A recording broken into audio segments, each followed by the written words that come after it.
चाहे पूरे पटना को घेरना पड़े और चाहे हमें दिल्ली को घेरना पड़े, लेकिन ये शांत नहीं होगा।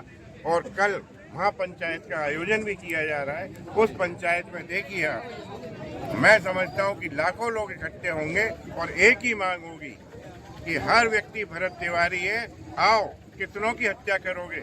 जब तक मांग पूरी नहीं होगी तब तक एक आदमी चैन से नहीं बैठेगा। जी का आज भरत तिवारी के घर पे आए हैं। सर क्या कहेंगे भरत तिवारी के लिए? को लेकर क्या कहेंगे सर? एनकाउंटर क्यों कह रहे हैं इसे आप? सर हम तो इनकाउंटर ही कहेंगे। नहीं, आप ये इससे बड़ा मर्डर केस कुछ हो सकता है। ये क्लियर कट हत्या है और जब तक एफआईआर दर्ज नहीं होती, लोगों को, दोषियों को जेल नहीं भेजा जाता, तब तक कोई भी सवर्ण। सर अपनी बात सरकार तक पहुंचाने के लिए भगत सिंह भी असेंबली में बम फेंके थे। उस समय भी मौका मिला भगत सिंह को, कानून के तहत उन्हें फांसी की सजा सुनाई गई, लेकिन इस बार भी सीधा मौका नहीं दिया गया। भरत तिवारी को सीधा इनकाउंटर कर दिया। भरत तिवारी कोई अपराधी थोड़ी था। भरत तिवारी तो उन दलितों की मदद कर रहा था, लेकिन सरकार के लिए भरत तिवारी भारी पड़ रहा था। वैसे भी बोला गया है कि एक तिवारी बहुत भारी होता है, तो सरकार पे भारी था तिवारी। सर क्या लोकतंत्र में सवाल पूछना इतना बड़ा अपराध हो गया है कि इनकाउंटर तक? लोकतंत्र है कहाँ देश में? कौन सी संस्था ऐसी है जो स्वतंत्रता से कार्य कर रही है? बताइए आप। लोकतंत्र नाम की कोई चीज नहीं है, ना प्रजातंत्र है। देश में सिर्फ डिक्टेटरशिप चल रही है, सरकार की गुंडागिरी चल रही है।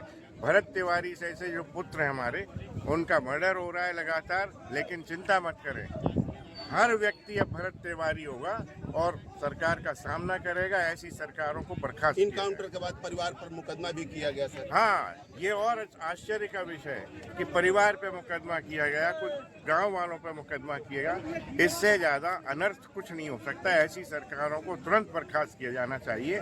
सीएम को भी तुरंत इस्तीफा देना चाहिए। सर देश में आतंकवादी पकड़े जाते हैं तो उनको कानून के रास्ते सजा दी जाती है, लेकिन ये कौन सा इतना बड़ा अपराध कर दिए थे कि उनको डायरेक्ट प्रशासन ने गोली मार दी? देखिए, आतंकवादियों को तो सुविधा भी दी जाती है और उनको बहुत मौके दिए जाते हैं, कानूनी प्रक्रिया का पालन किया जाता है। लेकिन हमारे यहाँ देश में जो एनकाउंटरों का सिलसिला चल रहा है लगातार, चाहे वो यूपी में हो चाहे बिहार में हो, वो सरकार के विरुद्ध जो भी आवाज उठाएगा, हो सकता है कल हमारा भी एनकाउंटर हो, क्योंकि सरकार किसी भी ऐसे व्यक्ति को सहन नहीं कर सकती जो सरकार के विरुद्ध या सरकार की पॉलिसीज के विरुद्ध आवाज उठाए। सर किस तरह की न्याय की मांग कर रहे हैं भरत तिवारी के परिवार के लोगों के लिए? जो हमारी मांग यह है कि सर्वप्रथम एफआईआर दर्ज कर दोषियों को जेल भेजें, अन्वेषण करें। जितने पुलिसकर्मी अधिकारी यहाँ मौजूद थे सभी जेल के पात्र हैं, सभी को अपराधी बनाया जाए।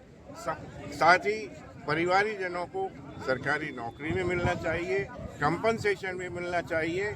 और इस सरकार में जो सीएम है, अगर वो ऐसा नहीं करते तो तुरंत उन्हें इस्तीफा देना चाहिए। लोग मांग कर रहे हैं कि भरत तिवारी को शहीद का दर्जा भी बिहार सरकार दे। बिल्कुल, शहीद का दर्जा तो पब्लिक देगी, सरकार क्या दे पाएगी?